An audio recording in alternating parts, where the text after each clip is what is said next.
Hello friends, welcome back to our channel. Middle ఈస్ట్లో America అధ్యక్షుడు Donald Trump సైనిక చర్యను ప్రారంభించారు. ఎర్ర సముద్రంలో జరిగే షిప్పింగ్పై దాడులు చేస్తున్న యెమెన్లోని హౌతీలను ఏరివేసేందుకు ఈ మిలిటరీని దింపారు. ఇరాన్ సహకారంతో యెమెన్లో ఈ హౌతీలు రెచ్చిపోతున్నారు. రెండోసారి అధికారం చేపట్టిన ట్రంప్ హౌతీల వేటను ప్రారంభించారు. ఇప్పటికే 24 మందిని హతమార్చినట్లు సమాచారం.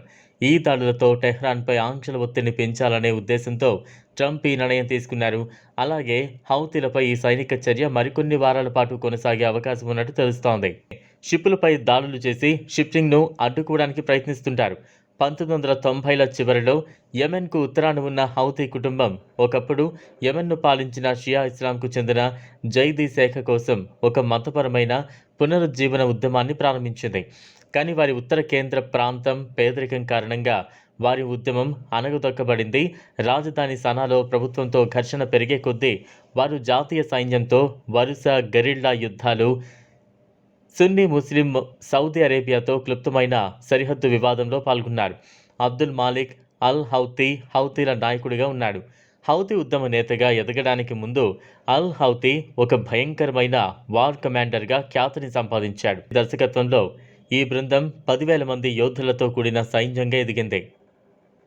సాయుధ డ్రోన్లు, బాలిస్టిక్ క్షిపణుల భారీ ఆయుధాగారాన్ని సంపాదించింది. వీరికి ఆయుధాలు ఇరాన్ నుంచి సరఫరా అవుతున్నాయని సౌదీ అరేబియా, పశ్చిమ దేశాలు ఆరోపిస్తున్నాయి. అయితే టెహ్రాన్ మాత్రం వారి ఆరోపణలు ఖండించింది. ఈ అల్ హౌతీ ఎప్పుడు ఒక చోట ఉండదు, మీడియాను అస్సలు కలవరు, అలాగే బయట ఎక్కువగా తిరగడు. 2014 చివరిలో హౌతీలు సనాను ఆక్రమించుకున్నప్పుడు యెమెన్లో అంతర్యుద్ధం చెలరేగింది. ఇరాన్ సరిహద్దులో పెరుగుతున్న ప్రభావంతో ఆందోళన చెందిన సౌదీ అరేబియా 2015 మార్చిలో పాశ్చాత్య దేశాల మద్దతు గల సంకీర్ణ కూటమికి నాయకత్వం వహించింది.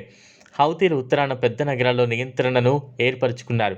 అయితే ఐక్యరాజ్య సమితి జరిపిన చర్చల కారణంగా యెమెన్ కొంతకాలంగా ప్రశాంతంగా ఉంది. కానీ గాజా యుద్ధం ప్రారంభమైనప్పటి నుంచి ప్రాంతీయ ఉద్రిక్తతలు తీవ్రంగా పెరగడం వల్ల మిలీషియా, రియాద్ మధ్య కొత్త సంఘర్షణ పెరిగే ప్రమాదం ఉంది. గ్రూప్ హమాస్కు మద్దతుగా ఎర్ర సముద్రంలోని షిప్పింగ్ మార్గాలపై దాడులతో హౌతీలు గాజా వివాదంలో జోక్యం చేసుకున్నారు.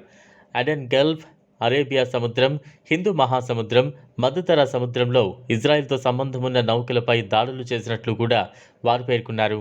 హౌతీలు యాక్సిస్ ఆఫ్ రెసిస్టెన్స్ అని పిలువబడే దానిలో భాగం. ఇరాన్ మద్దతుతో హమాస్, హెజ్బుల్లా, హౌతీలతో సహా ప్రాంతీయ మిలీషియాల ఇజ్రాయెల్ వ్యతిరేక, పాశ్చాత్య వ్యతిరేక కూటమిగా ఏర్పడ్డాయి. అమెరికా, ఇజ్రాయెల్ను నాశనం చేయడమే హౌతీల లక్ష్యం. సౌదీ నేతృత్వంలోని సంకీర్ణ కూటమి హౌతీలకు టెహ్రాన్ ఆయుధాలు, శిక్షణ ఇస్తోందని ఆరోపిస్తోంది. లెబనాన్లోని ఇరాన్ మద్దతు గల హిజ్బుల్లా హౌతీలకు సహాయం చేస్తోందని కూడా సంకీర్ణ కూటమి చెబుతోంది. ఇరాన్ హౌతీలను సమర్థిస్తుండగా హౌతీలు ఇరాన్ కీలుబొమ్మలుగా ఉండటాన్ని ఖండిస్తున్నారు. ఈ వీడియో మీకు నచ్చినట్లయితే లైక్ చేయండి, షేర్ చేయండి, ఛానల్ను సబ్స్క్రైబ్ చేసుకోండి. థ్యాంక్స్.